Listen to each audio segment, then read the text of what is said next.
Welcome to our deep dive into some incredible engineering and, well, maybe some incredible views too. Yeah, definitely some breathtaking views along the way. We're talking aerial lifts Aerial lifts from all over the world. all around the world from the, highest peaks to the middle of bustling cities. And we're not just talking about your average ski lift here, right? We're going to be looking at cable cars, gondolas, all sorts of things. Yeah, all sorts of interesting ways to get people up in the air to Exactly. get around. So we've got this really cool article as our guide. It kind of spotlights like 10 just remarkable examples. 10 of the coolest aerial lifts around the world. Yeah, and I'm really interested to find out kind of like what makes these lifts so special. Yeah, what makes these lifts stand out? Besides the fact that they're, hundreds or even thousands of feet in the air. Yeah, I mean, there's definitely something to be said about just the wow factor Right. of being, suspended so high up, but there's a lot more to it than that.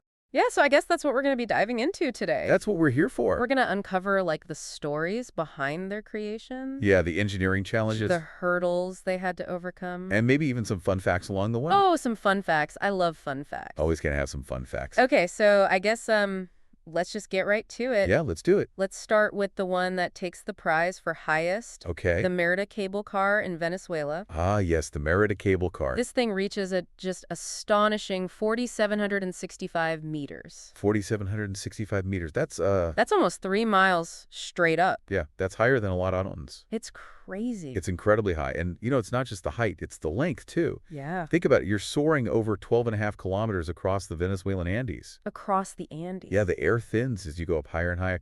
And you're right in the hearts of the Sierra Nevada de Merida National Park. Oh, wow. It's really an incredible journey. Yeah, and I bet they had to consider some pretty unique engineering challenges with that altitude and distance. Oh, absolutely. The engineering that went into building that cable car is mind-blowing. It must be just an incredible feeling to be on that cable car, like you're practically touching the clouds. Yeah, it really does feel like you're on top of the world. And this cable car isn't just for thrill seekers, right? It's like a lifeline for the city of Merida to the surrounding mountain communities. That's right. It's a vital transportation link for the people who live in that region. So it's practical and it's a tourist attraction. The best of both worlds. Yeah, I like that. All right, so let's shift gears a little bit. Okay, where are we going now? Let's go to a place with a story that's as dramatic as the landscape. Ooh, I like that lead in. The Masada Cableway in Israel. Masada. Now, what makes this one so unique is it takes you from below sea level to the top of this ancient fortress overlooking the Dead Sea. Yeah, you start your journey below sea level and end up on top of this historical plateau. It's great.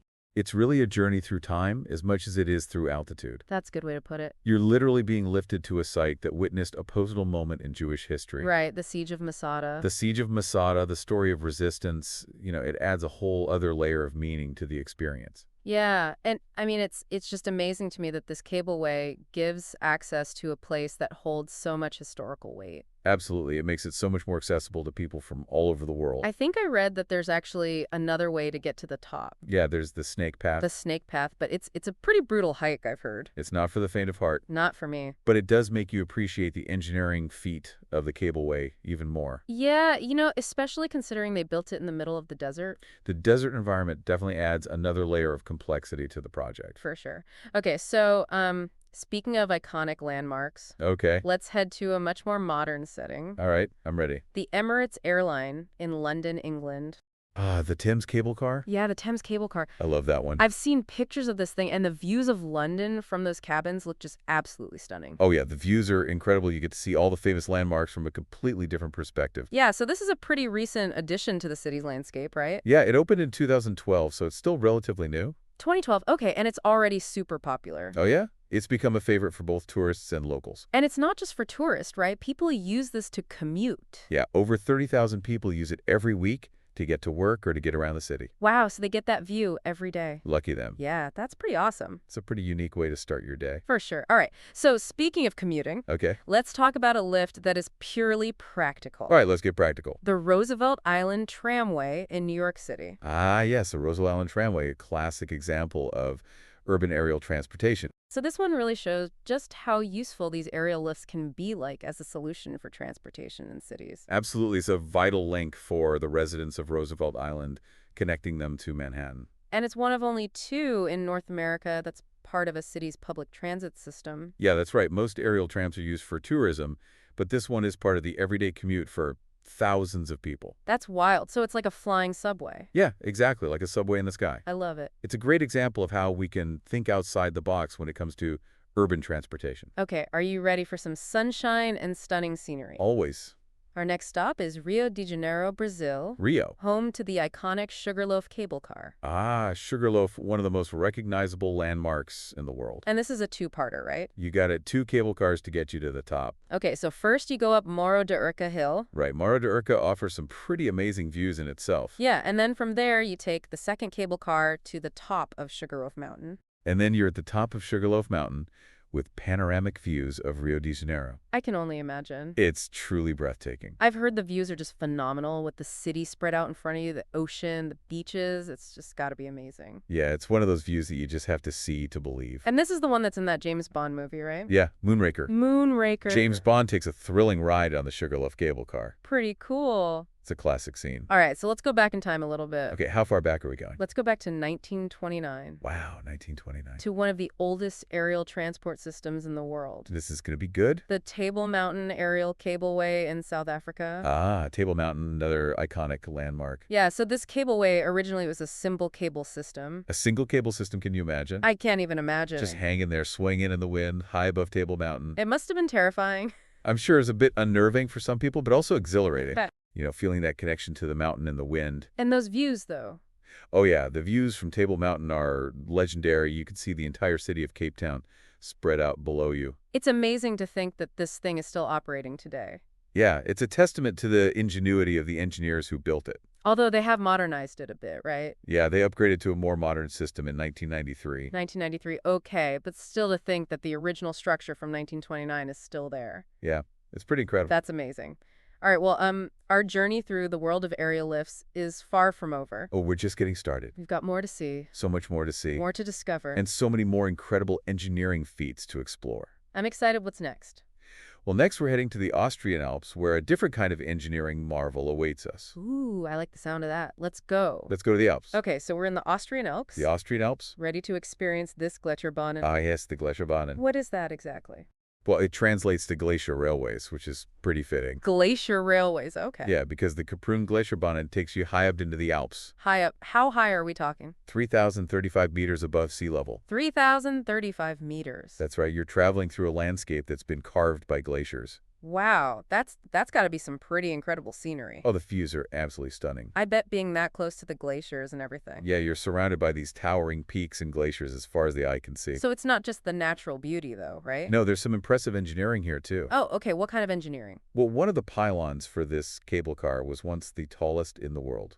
The tallest pylon in the world. Yeah, a staggering 113.6 meters high. That's a tall pylon. It is, and they actually have a viewing platform at the top of the station. Oh, wow. So you can get 360-degree views of the surrounding peaks. That's got to be pretty amazing. It's an incredible experience. Yeah, it sounds like an engineer's dream to build something so grand in such a challenging environment. Oh, absolutely. It's a testament to human ingenuity and the ability to overcome obstacles. For sure. For sure. All right. So, speaking of engineering feats, Yes, let's talk engineering. let's head over to North America Back to North America. to a lift that holds the title of the continent's largest aerial tramway, Okay, I'm intrigued. the Grass Mountain Skyride in British Columbia, Canada. Ah, Grouse Mountain. I've heard of that one. Yeah, it's near Vancouver, right? That's right, just outside of Vancouver. Okay, so what's it like to ride this Skyride?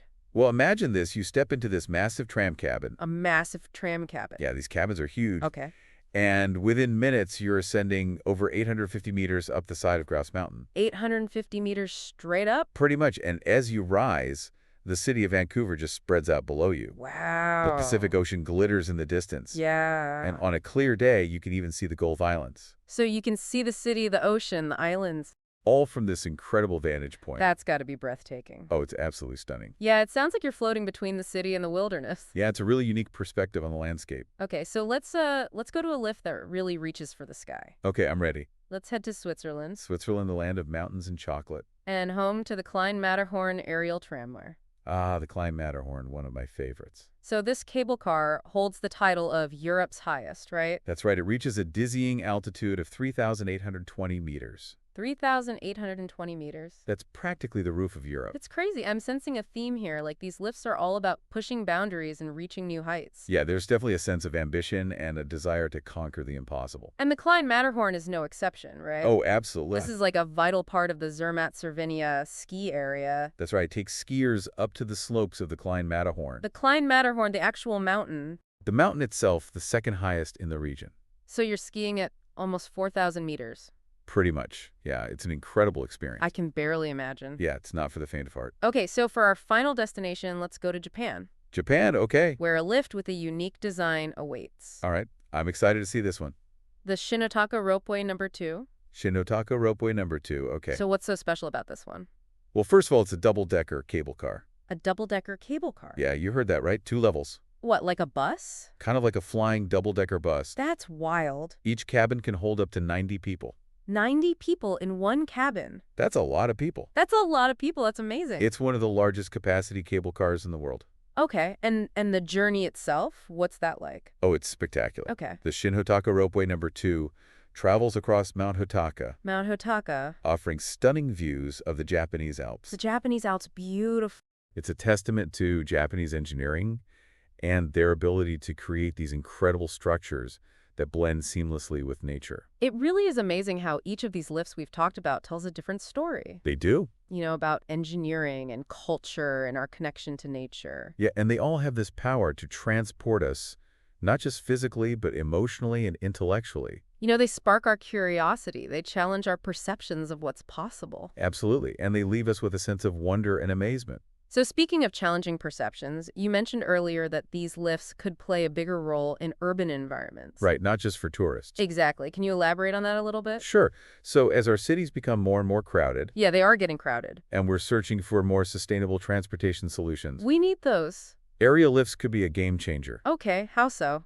Well, imagine a network of cable cars crisscrossing a city. Crisscrossing a city? Yeah, bypassing all the traffic congestion below, providing a quick and efficient and even scenic way to get around. Yeah, it sounds great in theory, but wouldn't that be incredibly expensive? It would definitely be a significant investment. And complex to implement. There would be challenges for sure, but the technology is already there. Yeah, that's true. And as the cost of construction and operation continue to decrease, it could become more and more feasible. So it's not completely out of the realm of possibility. Not at all. We're already seeing it happen in places like London and New York City. Right, with those tramways. Exactly. And with growing concerns about pollution and the need for sustainable urban development, aerial lifts could become a much more common sight in cities around the world. It's an interesting thought for sure. So we've taken quite a journey today, We have, exploring all these incredible aerial lifts from around the world. from the highest peaks to the bustling city streets. What does it all mean for our listener? What's the takeaway?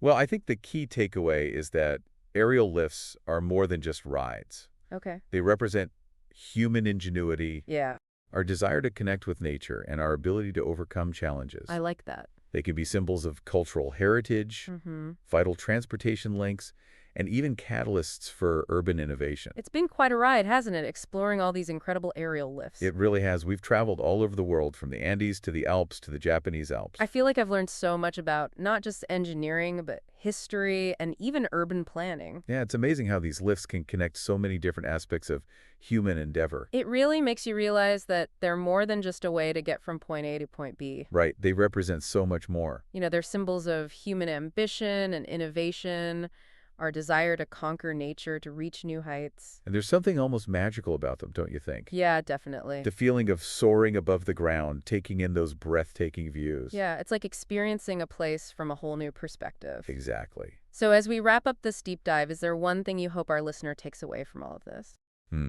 I think the most important thing is to look up the next time you see an aerial lift. Okay, look up. Yeah, don't just take the ride for granted, Take a moment to appreciate the engineering marvel that makes it all possible. Right. Think about all the work that went into building it. Exactly. And maybe even think about the potential role these lifts could play in the future. You mean in cities and stuff? Yeah, exactly as we talked about earlier. Like that idea of cable cars crisscrossing a city? Right. It might sound futuristic, but it's not as far-fetched as you might think. It would definitely change the way we think about transportation. And who knows, maybe someday your daily commute will involve gliding above the city streets. Imagine that, no more traffic jams. Just a smooth and scenic ride to work or wherever you need to go. It's a pretty amazing thought. Well, I think that's a great place to leave it. I agree. We've covered a lot of ground today, literally, Yeah, we've journeyed all over the world. and explored some truly incredible feats of engineering. And hopefully spark some curiosity and wonder in our listeners. So, to everyone listening out there, keep exploring, keep learning, and keep looking up. You never know what amazing things you might discover. That's right, the world is full of wonders just waiting to be found. 60, 32,